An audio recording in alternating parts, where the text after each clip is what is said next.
अधिकांश जो है वायु जो है, वायु का कम दबाव बनने से वर्षा का क्षेत्र बनता है।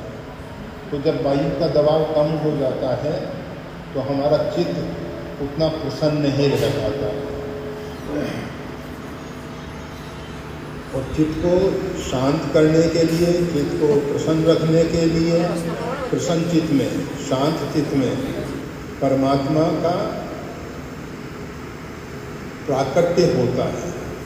अशांत चित्त में, उद्विग्न चित्त में हम परमात्मा से दूर होते हैं। तो इसके लिए ये सब उत्सवों में झूला उत्सव जो है, हमारे सरकार जो भी जिस जिस प्रकार की अपनी मान्यताएं हैं, हम अपने प्रभु को, हम अपने आराध्य को, हम अपने इष्ट को श्री कृष्ण रूप में देखते हैं, श्री राम जी के रूप में देखते हैं, बाल रूप में देखते हैं, अथवा दुल्हा राम को देखते हैं। जिस जिस प्रकार से हमारी धारणाएं, मान्यताएं हैं, उस रूप का भगवान का झूला उत्सव होता है। और ये श्री अयोध्या में एक व्यवस्था है, अयोध्या वृंदावन सभी जगह है, कि श्रावण शुक्ल पक्ष की जो तृतीया है, इस समय से झूला उत्सव प्रारंभ होता है और पूर्णिमा तक ये झूला उत्सव चलता है। कहीं कहीं इस झूला उत्सव को 1 महीने तक भी चलाया जाता है, जैसी जैसी जहाँ की धारणाएँ हैं। उस समय ठाकुर जी जो हैं झूले पर विराजमान होते हैं, और झूले पर विराजमान होने के साथ उनके समक्ष बैठ के भक्त जो हैं नृत्य वाद्यादि के द्वारा भगवान को प्रसन्न करने की चेष्टा करते हैं। परमात्मा तो सदा प्रसन्न है, परंतु भक्त की जो भावनाएं हैं उनसे भगवान उसकी भावना को स्वीकार करते हैं। एक हिंदू सनातन धर्म ही ऐसा सनातन धर्म है जो भगवान को प्रसन्न करने के लिए गीत वाद्यादि का सहारा लेता है। हम भगवान का जो विभिन्न उपचार से पूजन करते हैं, 16 उपचार हैं, 32 उपचार हैं, 64 उपचार हैं और राजोपचार हैं, उसमें राजोपचार में गीत वाद्यादि के द्वारा भगवान को प्रसन्न किया जाता है। आप देखते हैं, आपने सुना होगा, रावण वैसे तथाकथित भगत है, वास्तविक में भक्त नहीं है। भगवान शंकर को नीचा दिखाने की कोशिश करता है। भगवान शंकर से अपने कार्य सिद्ध करने के लिए तो उनकी आराधना उपासना करता है, उनसे वरदान पाता है, उनसे शक्ति सामर्थ्य पाता है, परंतु भगवान को ही नीचा दिखाने के लिए रामचरितमानस में आता है, मनहु तोल निज बाहुबल, एक बार कैलाश को हाथ पे उठा लिया। और उद्देश्य क्या है? मनहु तोल निज बाहुबल, अपने बाहुबल को कैलाश के साथ तोल रहा है कि कैलाश भारी है या मेरे में शक्ति सामर्थ्य ज़्यादा है। तो इस प्रकार से वो जो तथाकथित भगत है, वास्तविक में भगत है नहीं, परंतु उसकी मान्यता ऐसी है कि मैं भगवान शंकर का सबसे श्रेष्ठ भगत हूँ। भगवान शंकर ने देखा कैलाश हिल रहा है, पार्वती जी डगमगा रही हैं, तो पैर के अंगुष्ठ से थोड़ा सा कैलाश को दबाया, जिससे रावण की भुजा एकदम पृथ्वी पे आके दब गई और फिर रुदन करने लगा।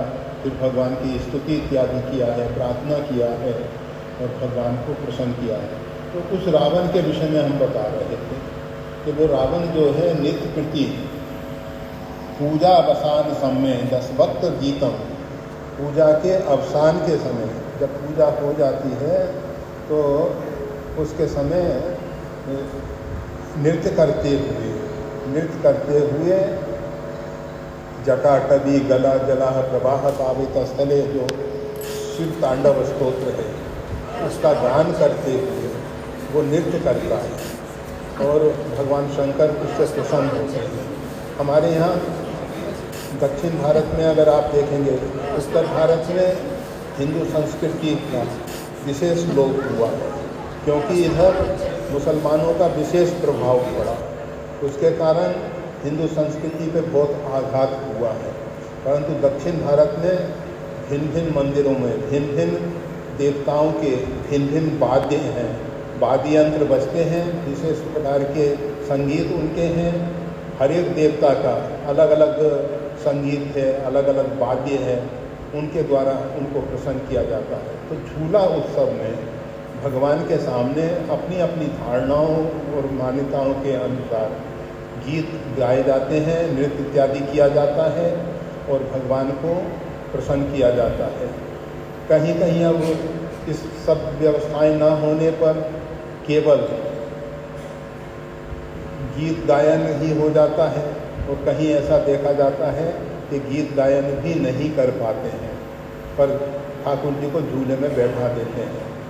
कभी न कभी मन में विचार तो आएगा कि भाई जो कार्य हम कर रहे हैं उसको सविधि पूर्वक करना चाहिए।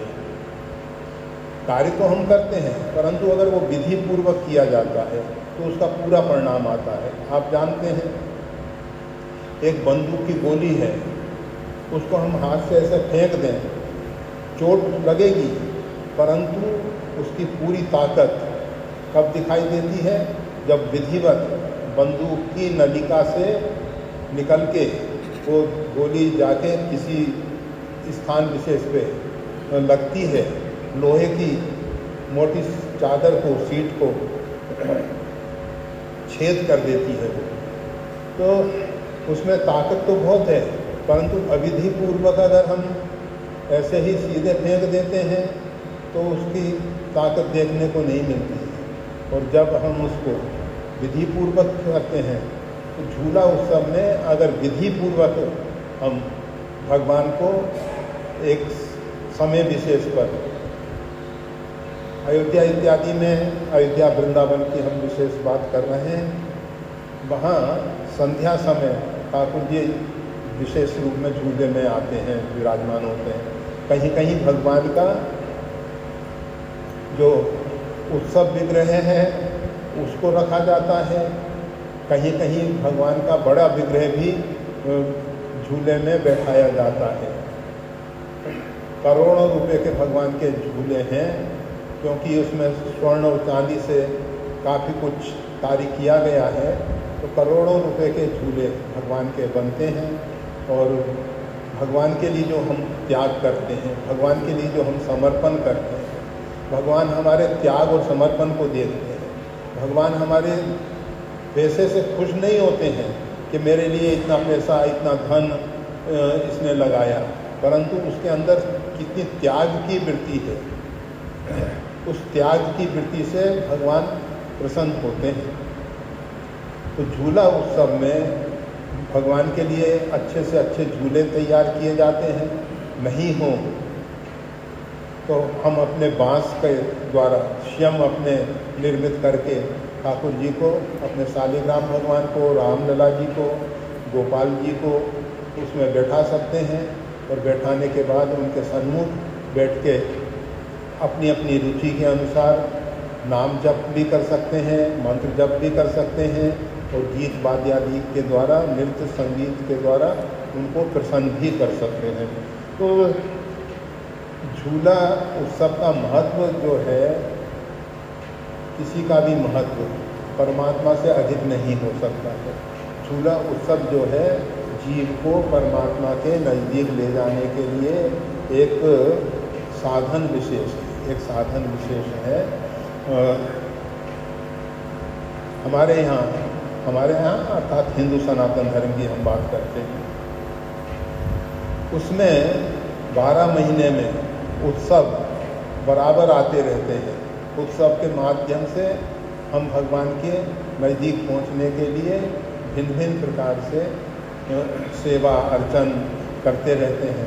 तो ये झूला उत्सव